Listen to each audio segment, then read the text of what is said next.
di sini dikatakan pada waktu itu berkatalah ahli Taurat dan orang Farisi. Ini bukan orang sembarangan. Ahli Taurat dan orang Farisi, artinya orang-orang yang paham betul tentang firman Tuhan, tetapi hanya secara ilmu intelektual, tidak lebih daripada itu. Jadi kira-kira seperti ini, mereka paham, mereka hafal, mereka tahu. Ini berbeda dengan orang-orang yang zaman sekarang ya. Kalau zaman sekarang kan kita injili yang lebih tua, oh aku udah tahu duluan katanya. Tapi kalau dites nggak tahu. Itu hanya ungkapan kekesalan saja. Masa anak-anak menginjili saya? Masa yang lebih muda memberitakan firman ke saya? Jadi dibuat alasannya, aku udah duluan tahu. Tapi kalau dites nggak tahu. Tapi ini berbeda. Memang ahli Taurat ini benar-benar tahu, benar-benar mengerti. Dan orang-orang Farisi tahu Alkitab. Makanya disebut Farisi. Paham mereka, tetapi tidak mengetahui maknanya. Mereka hanya sekedar hafal. Makanya kalau kitab suci hanya dihafal, itu akan membuat kita menjadi ahli Taurat dan orang Farisi yang kerjanya menghakimi, yang kerjanya menyalahkan, yang kerjanya menyesat-nyesatkan. Itu. Tapi kita lihat lebih dalam lagi, orang-orang seperti ini kata Tuhan tidak akan melihat tanda kecuali tanda Yunus. Nah, jadi kalau kita seperti orang Farisi, Tuhan berilah tanda kalau memang engkau menyertaiku. Tuhan berilah tanda kalau memang engkau setuju dengan apa yang kukerjakan. Tuhan berilah tanda, berilah tanda, berilah tanda. Tapi tidak menyelami apa yang firman Tuhan katakan, sama kita menjadi orang Farisi. Ya. Sebenarnya ahli Taurat atau orang-orang Farisi ini kan orang-orang yang munafik sebenarnya. Kenapa munafik? Mereka ingin mencoba Yesus supaya benarkah Yesus ini dari Tuhan? Kalau Yesus dari Tuhan atau kalau Yesus Tuhan, maka Yesus harus tahu hukum Taurat. Kan begitu. Nah, harus tahu hukum Taurat. Makanya ketika diperhadapkan dengan perempuan yang kedapatan berbuat dosa, mereka menuntut supaya hukum Musa dijalankan. Apa itu hukum Musa? Dilempar, dirajam. Mereka berkata kalau ini dari Tuhan pasti dia jalankan hukum Musa. Masalahnya kalau Tuhan jalankan hukum Musa, apa yang terjadi? Tuhan gagal menerapkan hukum kasih kalau sudah dilempar. Makanya Yesus berkata, Bapak Ibu Saudaraku yang terkasih, barang siapa yang tidak berdosa. Maka saya katakan, kenapa saya katakan munafik? Munafiknya begini. Jelas-jelas mereka pahami di hukum Taurat itu dilarang membunuh. Itu hukum. Jangan membunuh, jangan mencuri, jangan mengingini. Tapi masih pengen membunuh Yesus.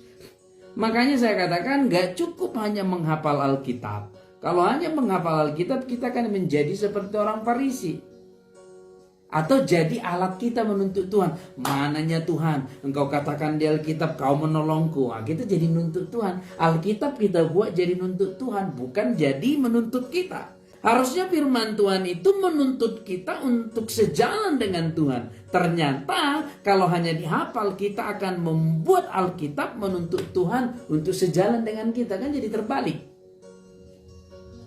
Harusnya jalan serta Yesus itu gak berlaku lagi. Jadi apa? Yesus serta saya.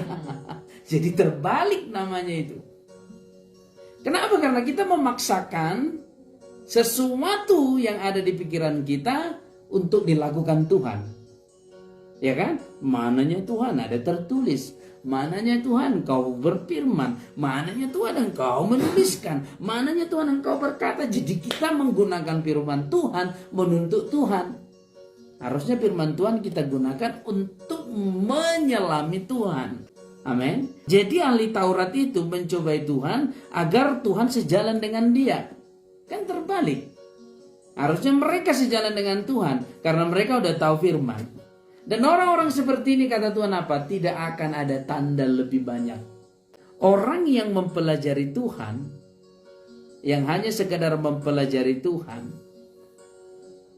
itu akan menjadikan kita orang-orang yang sombong. Tetapi orang-orang yang mengalami Tuhan, itu membuat kita mengerti apa rencana Tuhan dalam hidup kita. Lihat, tetapi jawabnya kepada ahli Taurat. Kalau sudah dikatakan ahli Taurat, sudah lebih daripada apa ini? Doktor. Pintar, namanya ahli, ya kan? Ahli, ya. Tetapi jawabnya kepada mereka, angkatan yang jahat ini tidak setia.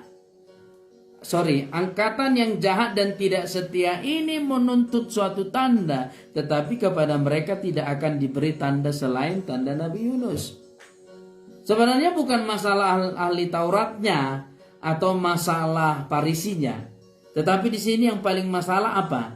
Orang yang jahat, dan di situ masalahnya. Ya.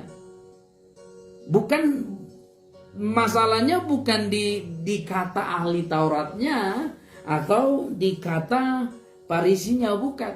Tetapi karakter mereka.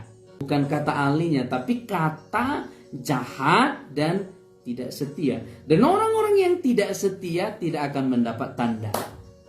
Itu kata kuncinya. Amin. Orang-orang yang tidak setia tidak akan mendapat tanda apapun dari Tuhan. Apa yang tidak setia? Ya, kan banyak hal. Ketika kita mulai mempertanyakan di mana Tuhan, kenapa seperti ini, ada apa ini, kok bisa begini, di situ sudah masuk kategori orang-orang yang tidak setia. Dan kalau kita sudah tergolong orang-orang yang tidak setia, maka tidak akan dapat tanda. Makanya tetaplah setia. Sama-sama katakan, aku mau setia. Aku mau setia Dan tetap setia, sampai selama-lamanya. Dan kalau kita setia walaupun kita bingung, apa sih maksud Tuhan dalam diriku, tapi aku mau setia, Tuhan akan beri tanda. Tapi kalau sudah mulai menyimpang ke kiri dan ke kanan, harusnya jalan lurus tapi jadi berbentuk Y, itu tidak setia, maka kita tidak akan mendapatkan tanda apapun dari Tuhan selain tanda Yunus. Tanda Yunus itu apa? Ya, dikatakan di situ Yunus 3 hari di perut ikan. Tapi pertanyaan, kenapa Yunus di perut ikan? Dia tidak mau taat kepada Tuhan. Tuhan suruh ke Niniwe, dia malah lari, ya kan? Itulah sebabnya Yunus kenapa sampai ke perut ikan? Karena ketidaktaatan. Jadi tanda Yunus itu 3 hari di perut ikan, tapi memang ini saya sampaikan supaya kita bisa mengerti. 3 hari di perut ikan itu sebuah mujizat. Kenapa sebuah mujizat? Karena pencernaan usus itu hanya 6 jam. Masuk makanan 6 jam diurai, udah mati. Kalau 3 hari itu berapa? Udah berapa jam? Ya, 1 hari 24 jam. Kalau hanya 6 jam berarti udah 3 kali, 4 kali mengurai, yang harus membuat Yunus mati, melebur supaya bisa dicerna. Yunus itu sudah mati. Tapi kenapa bisa dia hidup selama 3 hari? Yang karena penyertaan Tuhan. Itulah namanya mujizat.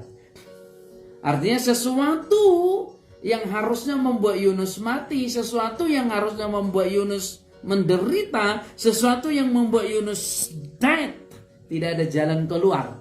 Dia harus diurai dan menjadi sampah. Tidak ada lagi jalan keluar. Tapi kalau sudah Tuhan menyertai, apapun tidak akan bisa menyentuh. Amin. Katakan di kiri kananmu, kalau Tuhan sudah menyertaiku, nggak ada yang bisa menyentuh kulitku. Ya, bilang ya. Kalau Tuhan sudah menyertaiku, tidak ada yang bisa menyentuh kulitku. Haleluya. Amin. Amin. Amin. Kalau Tuhan sudah menyertai, nggak ada yang bisa menyentuh. Makanya Tuhan itu nggak muluk-muluk ngomong begini, sehelai rambutmu dan rambutku Tuhan tahu saat gugur. Nggak muluk-muluk. Karena Yunus 3 hari yang harusnya mati tapi hidup. Makanya kalau pergi kemana-mana, kemanapun pergi, karena Tuhan menyertaiku, tidak ada yang bisa menyentuhku. Makanya Tuhan ngomong dalam Lukas 10 ayat 19, Bapak Ibu Saudaraku, memberi kuasa untuk menahan kekuatan musuh sehingga tidak ada yang dapat membahayakanmu. Nah, tapi perhatikan di sini yang saya katakan hari ini, kesetiaan yang paling utama. Kalau tidak setia, ya akan tidak mendapatkan tanda apapun dari Tuhan. Memang cobaan untuk tidak setia ini, banyak sekali ya. Ketika keuangan terganggu, mulai tidak setia. Ketika masalah rumah tangga, masalah sekolah, masalah ini, mulai tidak setia. Banyak cobaan untuk tidak setia.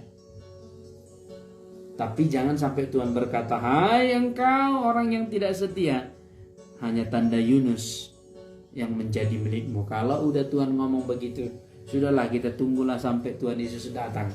Pada waktu penghakiman ayat 41, orang-orang Niniwe akan bangkit bersama-sama bersama angkatan ini dan menghukumnya juga. Sebab orang-orang Niniwe itu bertobat setelah mendengar pemberitaan Yunus, dan sesungguhnya yang ada di sini lebih daripada Yunus. Tuhan ngomong begini, kamu orang-orang Farisi, kamu ahli Taurat, kamu orang-orang yang jahat, kamu orang-orang yang tidak setia. Kenapa Niniwe bisa bertobat karena Yunus? Padahal aku lebih dari Yunus. Memang betul-betul parah ini ahli-ahli Taurat ini ya. Betul-betul parah sekali ahli-ahli Taurat sama ahli Farisi. Tuhan ngomong lebih dari Yunus ada di sini, tapi tetap aja mereka nggak percaya. Ya. 42, pada waktu penghakiman, ratu dari selatan itu akan bangkit bersama-sama angkatan ini, dan dia akan menghukumnya juga, sebab ratu ini datang dari ujung bumi.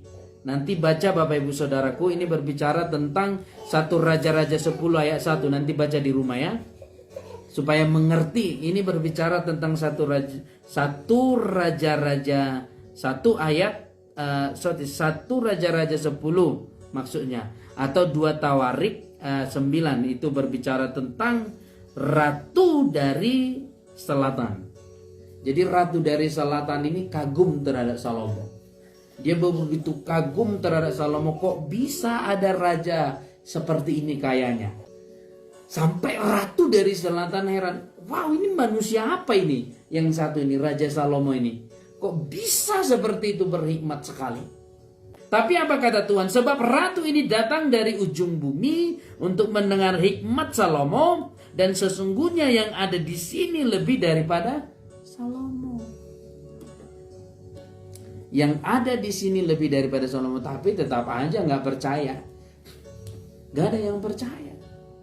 Itu kalau sudah mempelajari Tuhan.